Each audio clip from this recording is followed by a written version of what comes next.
de la voluntad. Pospongo las cosas o las retiro de mi camino porque no me convienen.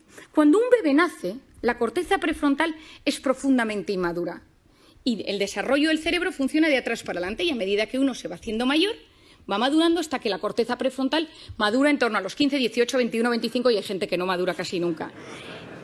En las mujeres madura antes, en los hombres madura después.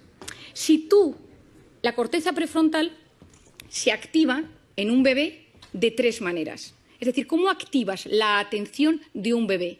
Con 3 cosas: luz, sonido y movimiento. Si alguno tiene un bebé o ha tenido un hijo, se da cuenta, de repente el hijo está en su hamaquita, pasa el padre, pasa la madre y gira la cabeza. Presta atención. De repente se enciende una lucecita, presta atención, escucha una música y activa su atención. ¿Qué queremos nosotros con la corteza prefrontal de nuestros hijos? Que a medida que se van haciendo mayor, presten atención a objetos inmóviles, a un profesor, que estén sentados en la salita de espera, que vean una puesta de sol y les guste, que puedan ir a un museo, que puedan leer un libro. Es decir, que no solo se active su corteza prefrontal con la luz, con el sonido y con el movimiento, sino que también sean capaces de prestar atención a una conferencia. ¿Qué pasa si yo le doy a mi hijo una tablet, un iPad, lo que sea, con 6 meses, con 1 año, con 2 años, con 3 años? Y yo se la pongo. ¿Qué es la tablet? Luz, sonido y movimiento. Y el cerebro del ser humano funciona con un mecanismo que se denomina use it or lose it. O lo usas o lo pierdes. ¿Quién de nosotros tiene mejor hipocampo, centro de la memoria, desde que usa Wikipedia? Nadie. Todos se nos atrofió el hipocampo. ¿Quién de nosotros se orienta mejor desde que usa Google Maps para todo? Nadie. Porque nuestro cerebro, cuanto más utilizas herramientas externas, más se atrofian las herramientas internas. Si yo utilizo la corteza prefrontal siempre para estimularme desde fuera, luz, sonido y movimiento, ¿qué es lo que está sucediendo? Que la corteza prefrontal de los jóvenes no está madurando de forma correcta. ¿Y esto qué consecuencias tiene? Seguro que habéis oído hablar del famoso TDAH, trastorno por déficit de atención e hiperactividad. Falta de atención, falta de control de impulsos, corteza prefrontal. 10% de los niños del primer mundo medicados por TDAH. Medicaciones que no son inocuas. Hay veces que son necesarias. ¿Es solo la culpa de la pantalla? No es solo. Pero la pantalla no está ayudando. ¿Por qué? Porque si yo quiero ayudar a que se desarrolle bien mi corteza prefrontal, necesito posponer el uso de la pantalla en los niños. Si nosotros, que somos adultos, que nos educaron sin pantalla en nuestra corteza prefrontal, ya nos damos cuenta que constantemente esto nos alivia, esto nos ayuda, no podemos vivir sin el teléfono, nos damos cuenta que nos lo hemos olvidado y hay un sudor frío por la espalda, que somos conscientes de que lo necesitamos, lo llevamos colgados y a veces incluso algunos pegados en la mano como si fuera un reloj. Imaginemos en niños que tienen su corteza prefrontal en plena fase de maduración. Y necesitamos niños con criterio, necesitamos chicos que sean capaces de saber discernir el bien del mal, de buscar la información. Estamos enamorados de la superficialidad porque no somos capaces de profundizar. El otro día le compré a mi hijo mayor un libro de los 5, que yo supongo que aquí todo el mundo lo ha leído, y me quedé horrorizada. El libro ha cambiado, ya no hay textos descriptivos, solo son una especie de dibujos con textos de aventuras. Y le pregunté, escribí a la editorial y me dijeron, es que nos hemos adaptado a los nuevos tiempos y a la capacidad de lectura que tienen los niños hoy en día. Me quedé preocupadísima. Es decir, no somos ni siquiera capaces de leer. Antes leíamos una novela, la leíamos 2 horas y al día siguiente la retomábamos y nos acordábamos de los personajes. Ahora, durante el tiempo que estamos leyendo, nuestra cabeza está conectada a la pantalla y esto es dopamina y corteza prefrontal. Necesitamos potenciar la corteza prefrontal del ser humano del siglo XXI. ¿Significa que tengo que coger mi teléfono y tirarlo a la basura? Por supuesto que no. Significa que soy yo quien domino el dispositivo y no el dispositivo el que me domina a mí. Es decir, cada vez que yo cojo el teléfono, que se enciende la pantalla, algo está pasando en mi cerebro. ¿Y cuándo cogemos el teléfono? Fuera del plano profesional. ¿Cuándo utilizamos el teléfono? En 2 momentos. Cuando uno está aburrido o cuando uno está estresado.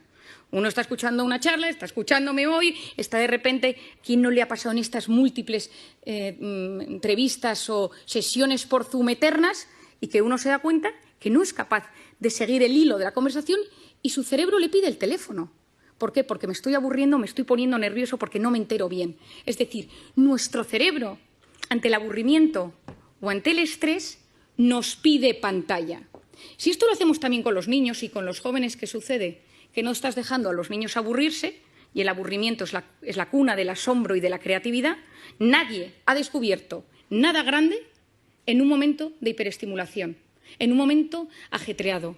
Unos vieron caer una manzana de un árbol, otros paseaban por los jardines de Atenas. Es decir, si tú quieres crear algo, si tú quieres que te pasen cosas buenas, necesitas ser capaz de frenar el círculo de la hiperestimulación. Y te tienes que empezar a aburrir, porque cuando tú te aburres o dejas que tu hijo se aburra, pasan cosas en el cerebro.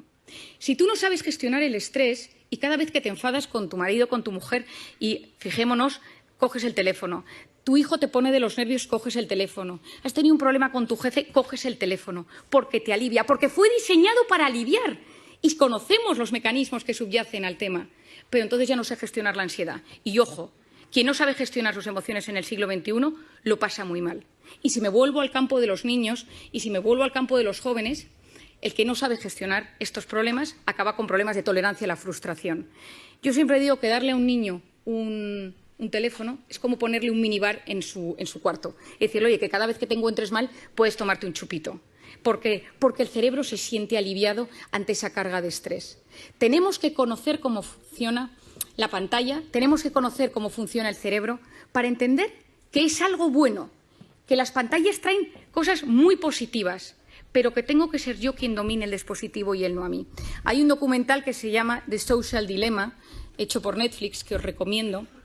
Está Tristan Harris detrás de ello, que es lo que denominan en Estados Unidos, le llaman the closest thing Silicon Valley has to conscience, lo más cercano que tiene Silicon Valley a la conciencia, porque él ha abierto la posibilidad de que haya comités de ética en las grandes empresas tecnológicas para hablar de estos asuntos, porque es la primera vez en la historia que los hijos son menos inteligentes que sus padres. Y me refiero a inteligencia, capacidad de buscar, capacidad de discernir, encontrar dentro de toda la información y saber encontrar lo importante. Estamos en la era del exceso de información y de la falta de formación. Y encima estamos generando una sociedad que no sabe buscar lo correcto, porque ante el estímulo tu cerebro no te permite frenar, no te permite el silencio. Por lo tanto, tenemos mucho. Estamos hiperestimulados, nos llegan demasiadas cosas y hay un fracaso en la gestión de la abundancia de lo que nos llega. No sabemos gestionarlo. ¿Qué creo que es lo importante? ¿Qué ideas os daría? La primera de todas, que yo la he recomendado en todas partes, en mis conferencias, en mis libros, a todo el mundo, quitar las notificaciones de la pantalla. Porque las pantallas, cada vez que nos llega algo, que puede ser un grupo del colegio de mi hijo, puede ser un grupo de amigos del tenis de los sábados, es decir, son cosas que hacen pequeñas activaciones de la corteza prefrontal que a la larga me la debilitan. Y que recordemos esto, necesitamos una sociedad con una buena corteza prefrontal. Potenciar esa corteza prefrontal posponiendo la recompensa. Me apetece meterme ahora a ver si me ha escrito alguien por WhatsApp. No lo hago. Me apetece pedirme esta comida ahora. No lo hago.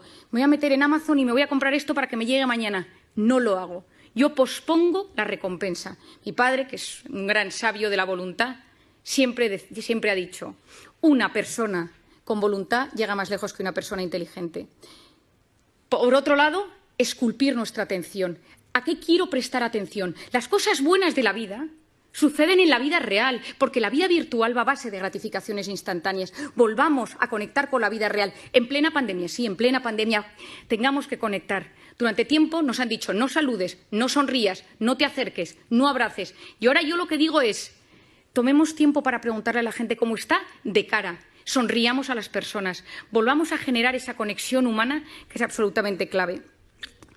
Y no quiero terminar sin hablaros de una cosa que para mí, y a pesar de que sé que es un ámbito que os va a sorprender, es fundamental. Os he contado que yo llevo varios años investigando el cortisol y siempre investigo las hormonas y la dopamina, la del placer, la serotonina, la felicidad, la oxitocina, la hormona del parto y de la lactancia. Y hace 2 años me sucedió una anécdota. Acababa de nacer mi tercer hijo, yo tengo 4 niños, y acababa de nacer mi tercer hijo y yo estaba en plena lactancia y estaba de baja maternal.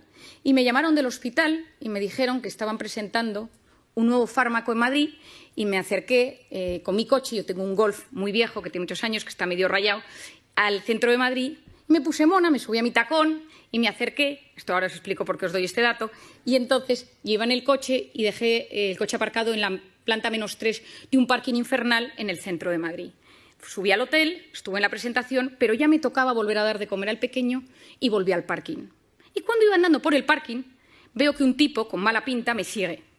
Y entonces empiezo a ver que me sigue, empiezo a andar y digo, ay, que me está subiendo el cortisol. Soy muy consciente de mis cosas y empecé a notar que me angustiaba y que empezaba a no poder respirar y de repente, al lado de mi coche rojo, viejo, rayado, había un cochazo y entonces me dijo, dame las llaves. Y le dije, no, que mi coche es el rojo viejo, que este no es mi coche. Y entonces, en vez de darle las llaves, el móvil, la cartera, todo, me subí al coche, bajé el pestillo y arranqué. No podía respirar, me dio un ataque de pánico y encima era plenamente consciente. Taquipnea, taquicardia, no puedo pensar, corteza prefrontal, se me duerme la mano.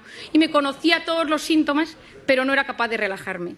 Arranqué, salí corriendo del parking y cuando subía por la Castellana, llamé a mi marido casi sin poder hablar, me han atracado por la calle, y entonces, y tal, y mi marido, ¿pero te han secuestrado? Claro, y me dio encima que se agobia, ¿no? Y yo, no, voy a casa.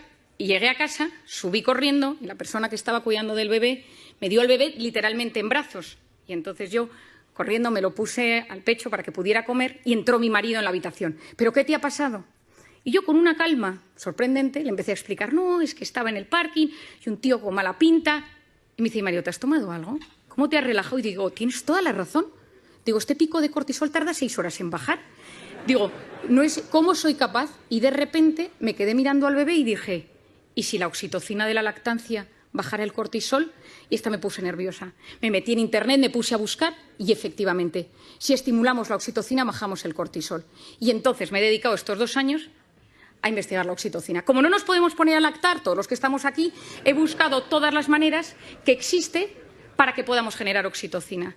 Y creo que nos encontramos en un momento de intoxicación de cortisol, de incertidumbre, de caos, de miedo, de reconfiguración, de readaptación, donde hay que potenciar la oxitocina. Es la hormona de la empatía, es la hormona de los abrazos. Lo que funciona son 8 segundos. Yo a la gente la tengo un poco cortada porque la abrazo 8 segundos, que la gente lleva 2 años sin abrazarse, y al tercer segundo le digo, relájate que quedan 5. Abrazos de 8 segundos bajan los niveles de cortisol. Mirar a alguien a los ojos y escucharle sin teléfono delante. Te escucho y no te juzgo. Estoy a tu lado. Me ilusiono de lo que me cuentas. Dedico tiempo a hacerte feliz. Esto es la oxitocina, es la hormona de los vínculos, es la hormona de lo que yo llamo las personas vitamina. Por lo tanto, en esta sociedad, en este momento donde todavía hay mucho cortisol, donde todavía hay mucho miedo, donde nos estamos adaptando, volvamos a la vida real. Potenciemos la oxitocina de las relaciones humanas y convirtámonos en personas vitamina. Muchas gracias.